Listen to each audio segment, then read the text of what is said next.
your hostess with the mostest, Shauna Fitzgerald, here with Visually Speaking. I am interviewing today Mrs. Sharon Richardson. And we are here to talk about her book, My Brain is Just Right. Just right. Yes. So first of all, tell me about the title, My Brain is Just Right. What did you come up with that? Absolutely. So My Brain is Just Right is for kids who feel a little different. So that could be all of us, right? Right. But specifically for neurodivergent kids. So, kids on the spectrum, ADHD, anything that, whose mind is a little unique and different in their own way. Yeah. And it was actually inspired by my own journey. I didn't realize that, I kind of fell into that category and I had so much in common with that experience until I was in my 30s. Yeah. So between my own experience and pouring into our little ones at home, it was born. And it just happened so organically. Yeah. Awesome. So before we get into your book, tell us about Sharon. Who is Sharon? So Sharon is a mom, an auntie, a wife, a daughter. I'm a family person. Yeah. I'm very down to earth. And I can spend my days with my family, with myself, just very low key. Yeah. That's me. Okay. All right. So let's get into the book. First of all, I want to say the animation is amazing. I don't know who did your animation on this book, but it is so adorable. Thank you. Natural hair babies. Yes. I was very intentional with that. Yeah. Very intentional. Yeah. Shout out to the illustrator, Zunara Tariq. She's amazing. Nice. She captured all of the intricacies that I really wanted to. She was awesome to work with. So shout out to her. And it's perfect, to be honest with you. Thank you. Perfect. Yes, I wanted us to have some relation. I wanted someone to be able to look at the book and say, that's me. Yeah. Yeah. That is awesome too. I love that. So I'm going to read some of it because I want y'all to go buy this too. It is available at Amazon. It is available at Kindle. And where else can they purchase your book? In person, but on Amazon, yes. Just search My Brain is Just Right. It will be the first thing that comes up on Amazon. Yeah.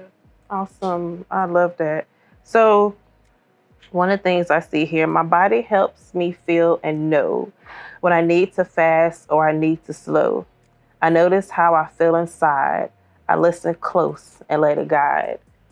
So with that, I know that I'm going to speak for myself. I know that when I'm anxious, when I'm ready to go somewhere, and then I have to, because then my heart starts racing, and I'm like, okay, I need to slow down. You can feel it. Yes. You can literally feel it. Yes. And, as an adult, that's something, I don't know about you, but myself, I'm still processing how my body feels when I'm feeling certain emotions, and learning to listen to it because, sometimes we're just so go. As adults, even, we need to slow down and listen to ourselves, listen to our body. And, when we hear it, when we feel it, abide by that. Yeah. And it's okay to stop and, feel how you're feeling. And give yourself what you need. We have to make ourselves priorities. Yeah. And that's something that I'm learning now. But as a child, I don't think that was a message that we really got. So a lot of these things are things that I've just learned over time through my own experience that I think would have been so helpful as a child to have that instilled in me. I'm actually glad you said that because not realizing, but realizing, and it kind of helped with this. My sister was in town this weekend. She left. I'm sad that she's gone. But she discovered like a couple of months ago that she has ADHD and that she is on the spectrum. Yes. Twinsies. Yes. And I told her, I said, I'm going to call you neurospicy. I love that term. I love that term. Yes. And she was wondering why she was in school. She, got bored quickly. And on her job, she learned a job so fast to where she was now bored. And it kind of, it makes stuff difficult at the job. Because now she knows everything. When she goes in a meeting, she's not paying attention. Not engaged. It's not engaged because she's like, okay, I already know this. Why this am could I have been here? an email. It could have been an email. Right. Why didn't you just CC me on the email or something? But she says that now that she knows this, it can now help her in future stuff, future jobs.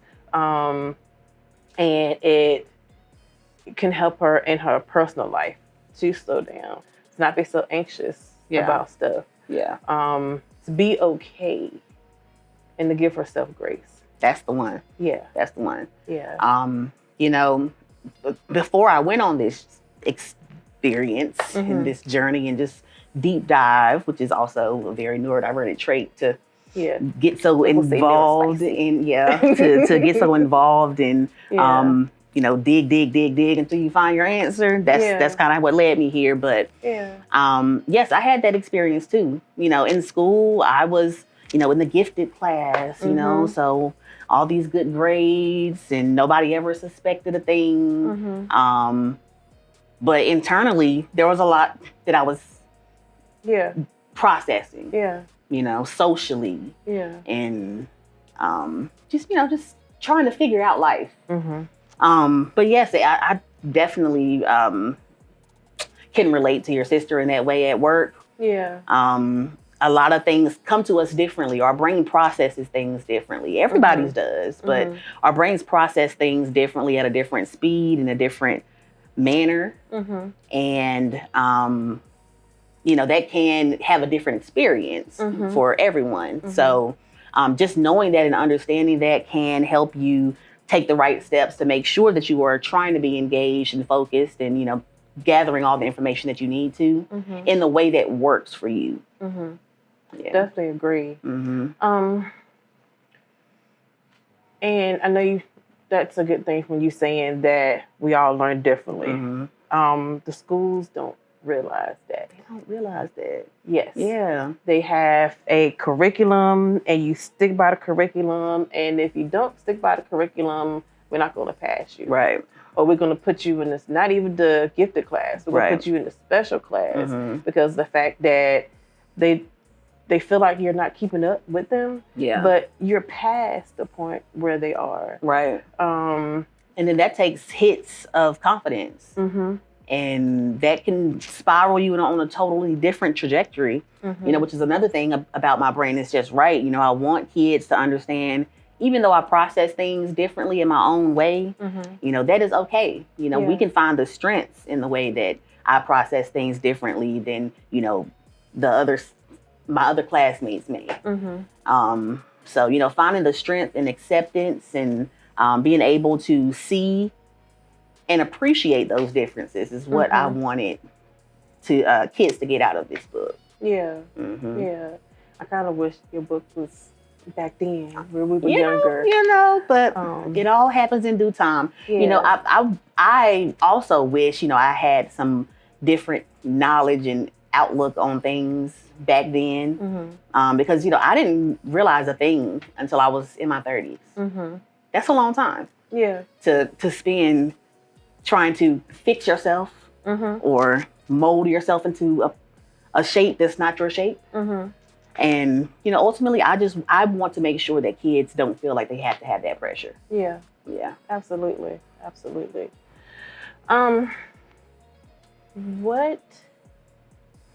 gonna say what.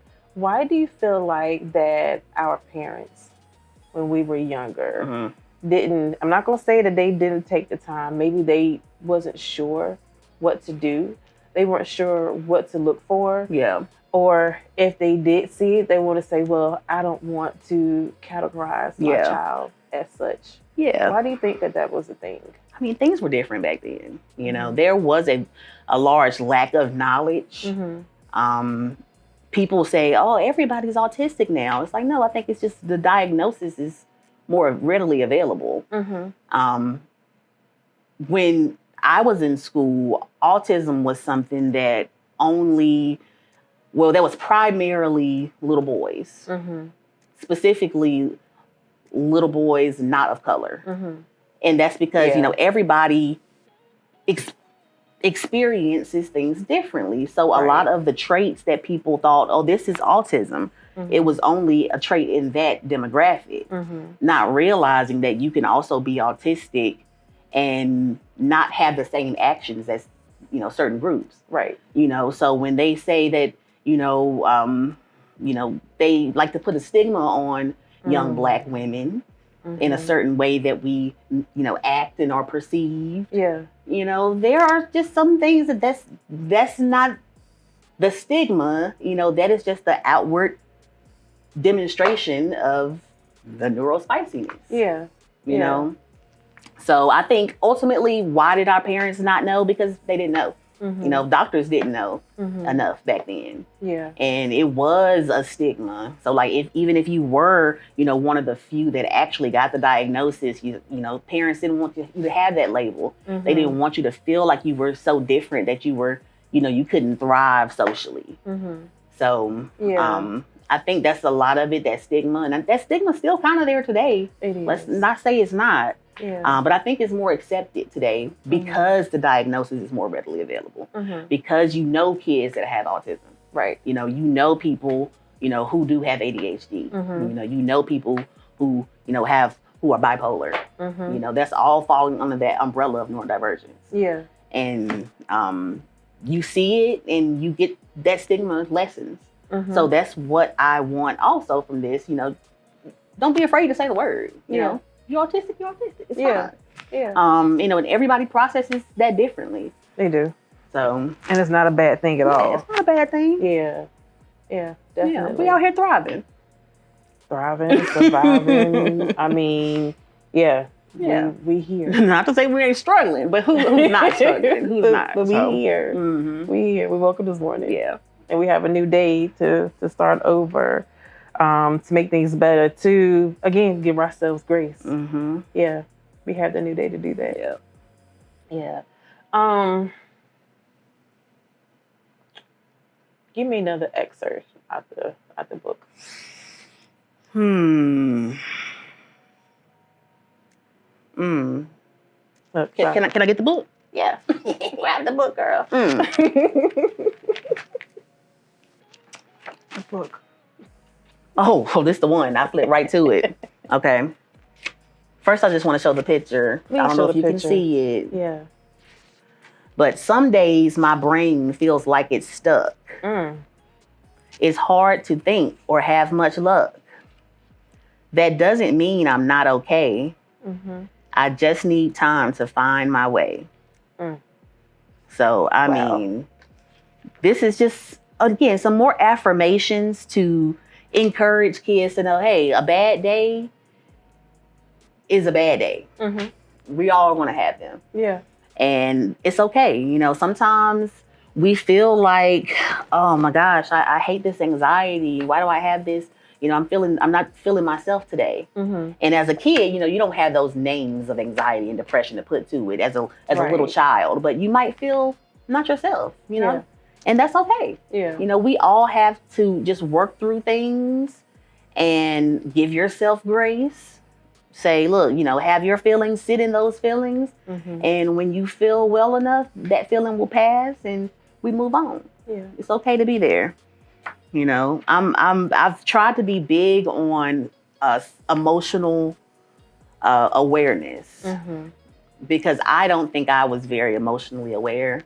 You know, there's a lot of things that we just kind of push down or push to the back. Yeah. And as we know, that just builds the pressure. That's it. You know, so again, things that we learn over time through therapy and trial and error, you know, I want that to not be so taboo with the kids. Exactly. You know, because as we talked about stigmas, that wasn't how it always was with us. So, you know, we're breaking generational curses here. Yeah. And also, when you mentioned therapy, with us as adults, therapy is okay. There is nothing in the world wrong with going to therapy. There's nothing in the world wrong with going to therapy.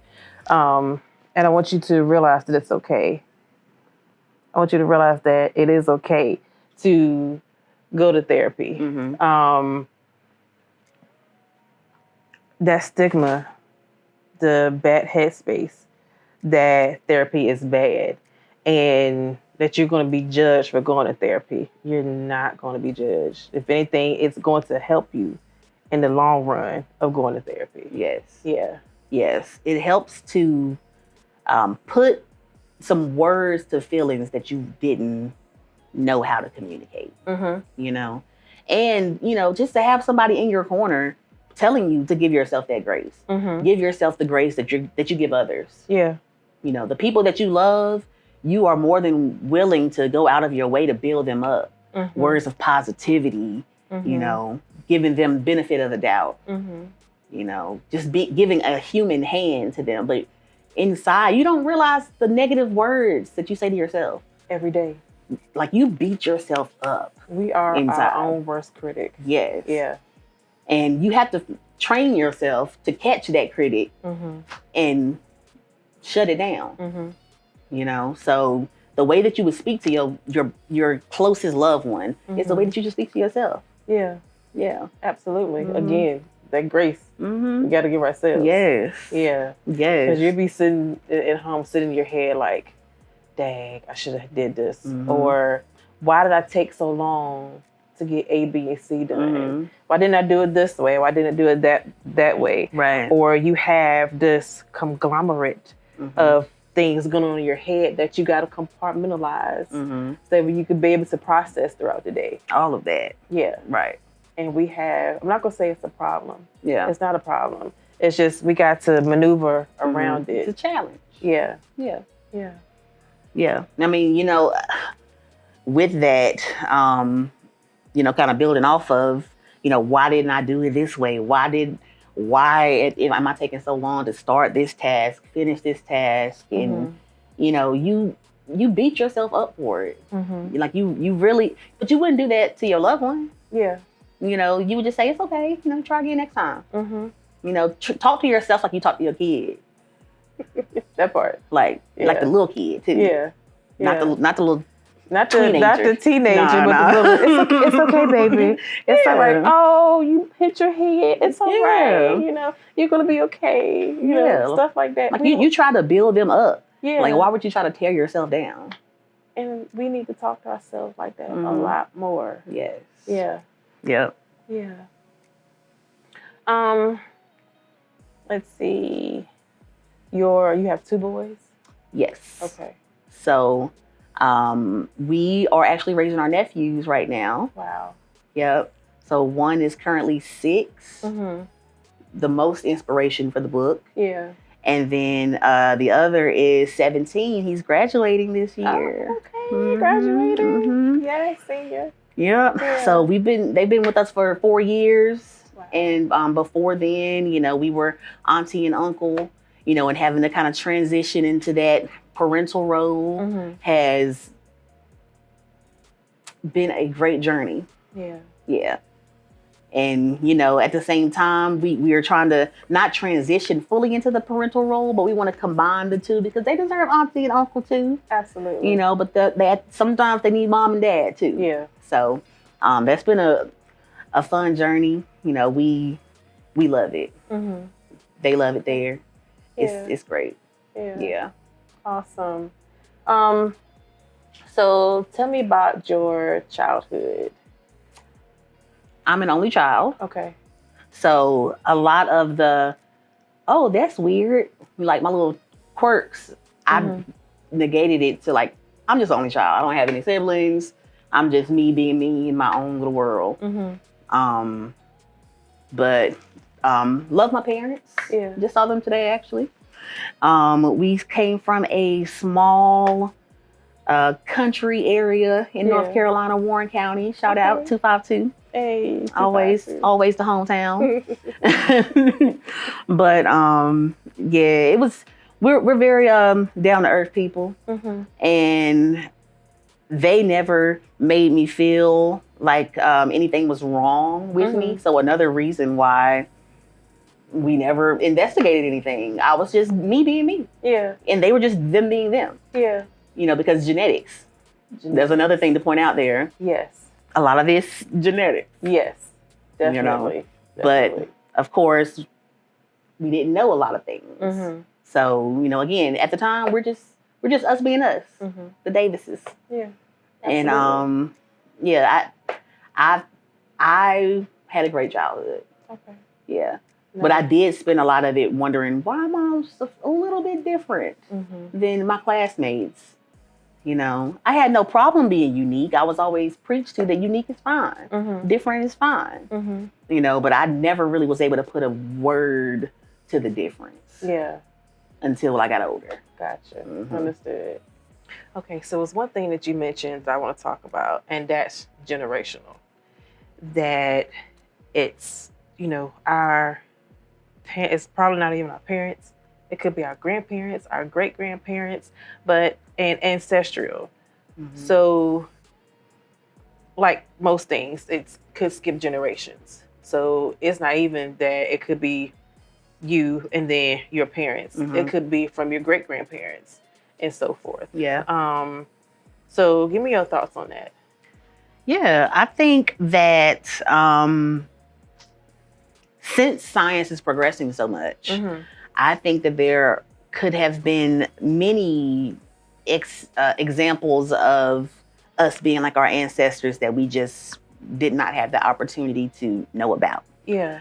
You know, during this journey of me finding out, I call it my self-explorance phase. You know, a lot of the things that I found out about myself and that I worked through or am working through, you know, as I talked to my parents about it, specifically my mom, she ended up relating to that a lot. You know, there are certain things that I was dealing with that was tied to neurodivergence that she was too. Yeah. And just because you have a trait or a few traits of neurodivergence doesn't mean that you're neurodivergent, but you know, when all the stars align, then, you know, there's something there. Yeah. And I think because, you know, I wasn't diagnosed as a child, you know, there was nothing that we knew to look at to even consider a diagnosis of anything. So if I wasn't, surely, you know, generations past also would not have had that information. Yeah. So mostly just being readily unavailable to us is where I feel like that lack of knowledge was. So, you know, a lot of times, you know, our parents are just like, you know, well, there's nothing wrong with you because, you know, your granddaddy was like that, or, you know, your grandma was like that, or, you know, XYZ was like that. That's perfectly fine. But, you know, not knowing XYZ was truly a trait. Exactly. You know, or something that could help put a word to an experience. Yeah. So ultimately, you know, things are steadily progressing today. And I think in this generation, for sure, it's, you know, more readily available with the diagnosis. But for lack of better words, we just didn't have the information back then. That is true. Yeah. Yeah. And I know I'm gonna, you know, go back to my sister. I know that's what she was saying when she went to a doctor, and when she found out about her diagnosis, they were saying that, it's definitely generational. And then, like you were saying, we're reflecting on, well, okay, so my dad did A, B, and C. My mom did A, B, and C. Could I have got it from this parent or that parent? So, but we are unable to figure out or find out which parent it actually came from. Or even if it came from my parents. It came, like I said, you know, earlier, you could have came from our grandparents or whatever. Yeah.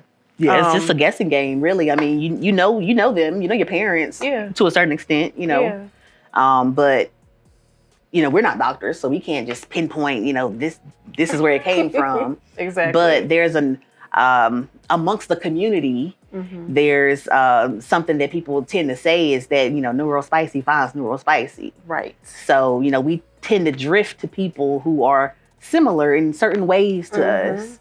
You know, it's not intentional. It's not like we just put on these glasses and just search you out. But, you know, we're drawn to people that are like us in a certain way. Yeah. You know, your friend groups. Looking in that friend group, you might have some people that's like you, girl. You know? Yeah. And all that to say, you know, which parent, I mean, your parents found each other for a reason. You're right. So, you're right. Again, this is not me diagnosing anybody or anything, but, you know. Yeah. Definitely. Just saying. Yeah. So, but yeah, I mean, and I think at this point, you know, being able to put the name to it, like I'm not medically diagnosed, but with all of the research that I did, I am 1000% certain. Yeah. You know, self-diagnosis is a thing and it's valid. And when you're of such an age, you know, there's benefits into getting formally diagnosed, but it's costly. It is costly. It costs a lot. Yeah. And then it's not like, you know, there's any type of medication for it. Like we're not trying to fix ourselves because we are just right. Exactly. But, you know, it is more so for me just an opportunity to understand myself better and to accept myself as I am and to finally kind of feel less like an imposter. Yeah. And being able to fit where I fit and not where I feel like I'm supposed to fit.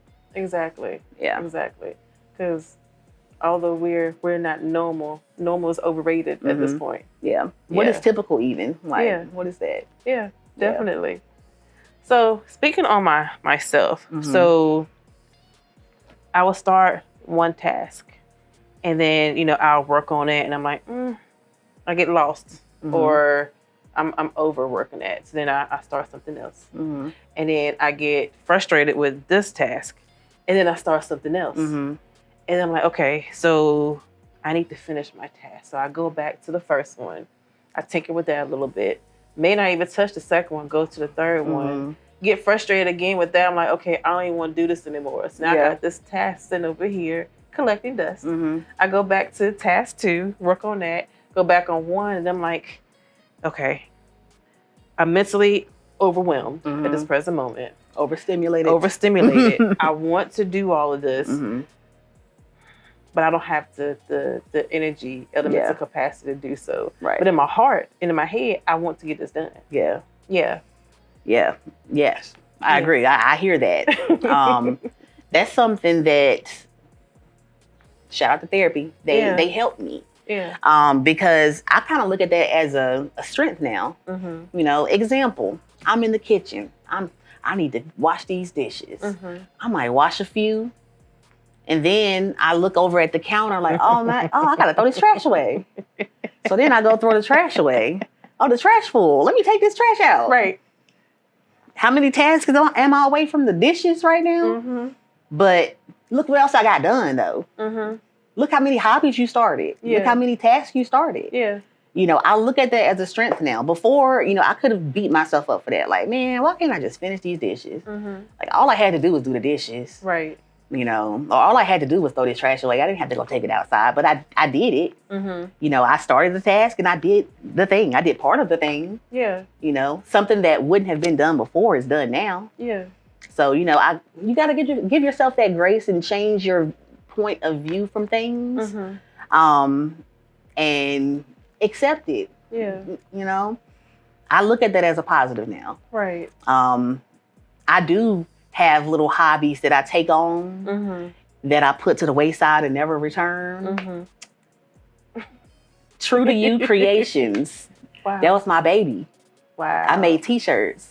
Okay. Yes, you ma'am. know, Yes. I was doing the thing. Come on now. Yes. And then I made it a business. Right. And then it wasn't fun anymore.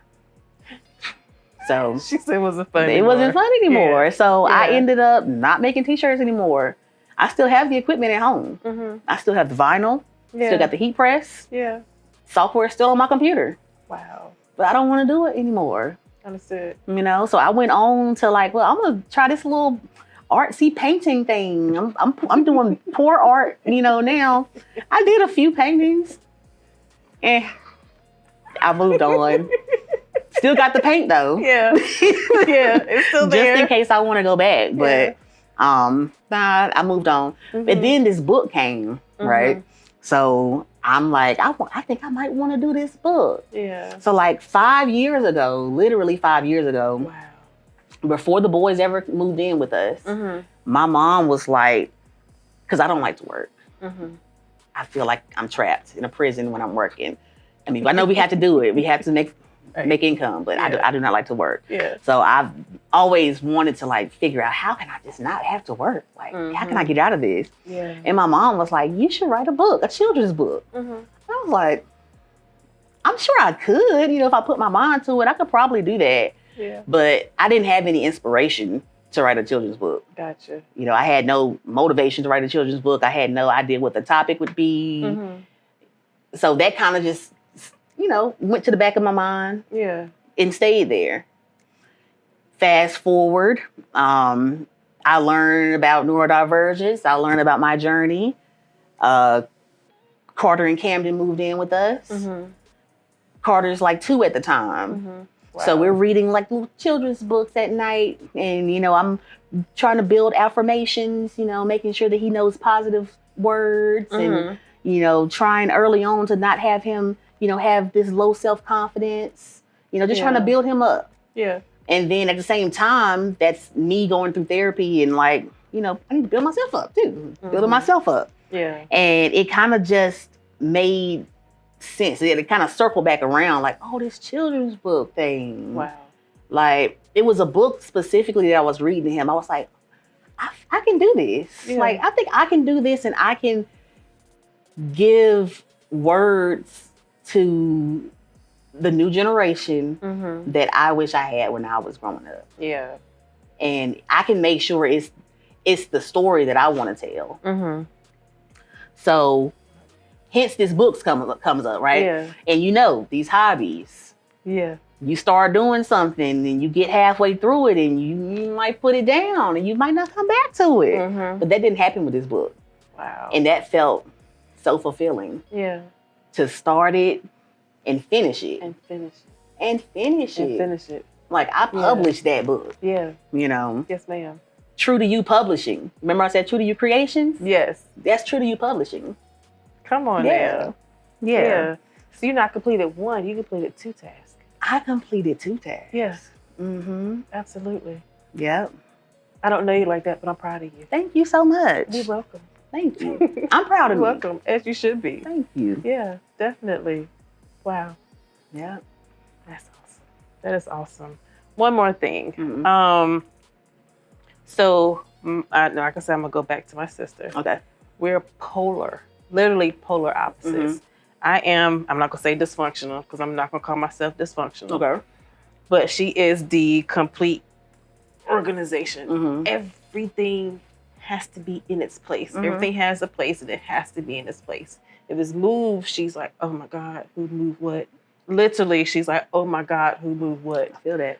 So in her closet, now, when I worked retail, I did this to where everything was color coordinated. Okay. In my mind, my closet is like that, but it's not. My mind is like that, but it's not. Yeah. But her closet is, she says she has everything color coordinated. I'm not sure because I haven't seen her closet. I don't know if it's color coordinated by the color wheel, but nonetheless, it's color coordinated. Okay. And me, of course, like I said, in my brain, it's like that. Like, you know where all your things are. I know where everything is at. It's the organizational chaos. I know where it's at. And if you move it, I'm like, oh my God, where is it? But yeah, we're on different sides of the spectrum. Right. But it's respected because I understand her and she understands me. Right. Yeah. Yeah. So we found each other by blood. Yeah. Yeah. So, yeah. I'm a little bit of both. I have that, I need everything this way, this way, this way, this way, this way. But at the same time, it's chaotic. Yeah. My little table beside the bed, it can be dark and I can feel all around all my little stuff. I know exactly what there is. Yeah. But it looks like a mess. But it's not a mess. Like, it's where I put it. Yeah. It's where I need it to be. Yeah. And that we share a house. I share a house with my husband. I share a house with 2 boys and a dog. So things are going to get moved around. But there are certain little areas in the house that's like, this is my space. Yes. Like, this is my space. Yes. And I need to have the boundary. Because boundary is a whole other thing, therapy. But I need to have the boundary to say, hey, this is my space. I need it like that here. Yes. It's not the living room, it's not the kitchen, it's not the bedroom, but this little spot, this is me, this is mine. Yeah. And I need it how I need it. Yeah. Just for my peace of mind, because I deserve that. Definitely. And we all deserve that. Yep. Yeah. I'm gonna tell you one more thing about me. So, and y'all don't judge, okay? So in my kitchen, so I have the light switch when you first come into the apartment. Okay. So there's the light switches here on this wall that leads to the hallway when you come into the apartment, and then you have the one switch for the kitchen. And then after you come into the kitchen to the living room, there's another wall that has switches on it. These switches and these switches have to be in the same spot. So if the switch on this wall, if one of the kids have come and cut the hallway light on, and then they go down the hallway and cut the hallway light off. Yeah, that's not right. It's not right. That's not right. I need these switches to be down. Yeah. I need these switches to be up.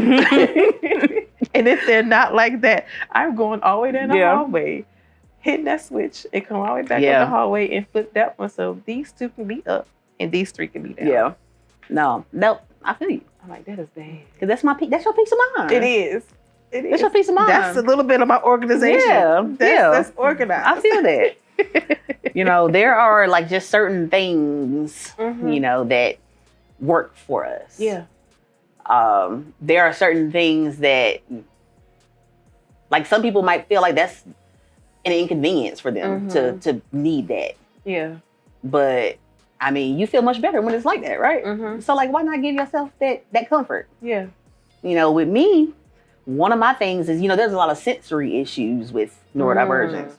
Yeah. And one of my things, my quirk, so I always used to lean on this, like when I start a new job or in a new class or something, like, tell us something interesting about yourself. And I always lean on, well, I don't eat condiments, and I don't eat sliced bread. Yeah. And like, I don't eat condiments, like ketchup, mustard, ranch. Yeah. Like, that's no. Yeah. Like, if it's on my plate, then the plate's no good. Wow. Like, understood. I understand. I can't do it. Yeah. So there are just a lot of things, growing up that I had to navigate that. Growing up, that's weird. Yeah. We had a little birthday party having hot dogs and stuff. And you don't want that. And just give me the hot dog. Yeah. No bun, no ketchup, no mustard. Just give me the hot dog. Yeah. That makes you feel like you're standing out. Because everybody's eating hot dogs, and like I had this, extra step that I had. I'm already shy. I already don't want to say anything. Yeah. But now I got to ask for this accommodation. Yeah. And over time, as I got older, I was like, okay, it's not going anywhere, so I have to accept it. Yeah. But realizing now, oh, that's just an aversion that I have to these foods for sensory purposes. That makes sense now. Yeah. I still don't eat it. I'm laughing inside. I still can't touch it. I'm not laughing at you, but I'm laughing because that reminded me of Jell-O. I can't eat the Jell-O, not the pudding, but the gelatin. Yeah, I can't eat it from the store because it's like, I can't describe it. It's a chewy type texture, and I don't like my Jell-O. Yeah, it's we don't go into that either. But it's weird. Yeah. If I make the Jell-O at home, I can eat it. Okay. Because it's a looser texture. It's not like that. The texture from the store. It is different. Now that I'm thinking about it, it's very different. So it reminds me of sea moss. So I have sea moss that I'm soaking at home now. Okay. When I first got sea moss, it was gelatinous. It was that thick texture. I'm like, I can't do this. I can't can't find in my spirit to eat this. Well, I talked to the gentleman that I got it from at that time. I said, hey, when you make this for me, can you add a little more water to it to make it a little more creamier texture so I can make it palatable so I can eat it? So he did that. It was still something I had to get used to. So I would eat it with something else. Yeah. I would eat it with yogurt. Or I would put it in a smoothie so I can eat it that way. Yeah. And I'm like, dang, that's crazy. No, But not crazy. Not crazy. It's not. That's my texture thing that I can't deal with. Right. Yeah. And that's part of the neurospiciness.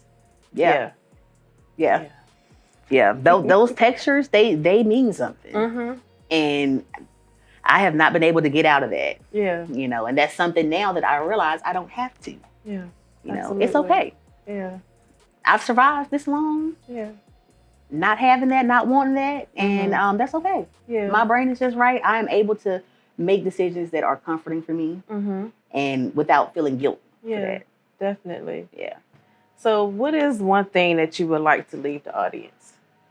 Oh man, I would just like to leave the audience with: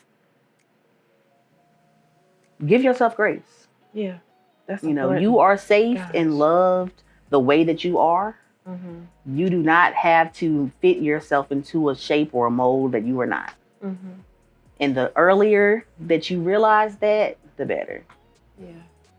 I love that. Yeah. I love that. Well, Sharon, I want to thank you again for your time. Thank you for coming in and enlightening us and bringing us your book, My Brain Is Just Right, and letting us know and letting the children know that they're okay. Thank you. Thank you so much for having me. I really want every child to know that and to live without wondering about themselves. You know, I just want to instill that confidence because it's necessary for adulthood and throughout life. Yeah. Yeah. Absolutely. My brain is just right. Ain't nothing wrong with me. Thank you again, love. Thank you so much. Yeah. I appreciate it. Again, this is your hostess with the mostest, Shauna Fitzgerald with Visually Speaking Podcast, and I am here with Sharon Richardson, the author of My Brain Is Just Right. Yeah. Thank you again. Oh, don't forget, you can find her on Amazon, Kindle, and you can go to her and you can also purchase a book from her as well. Absolutely. Thank you. Bye.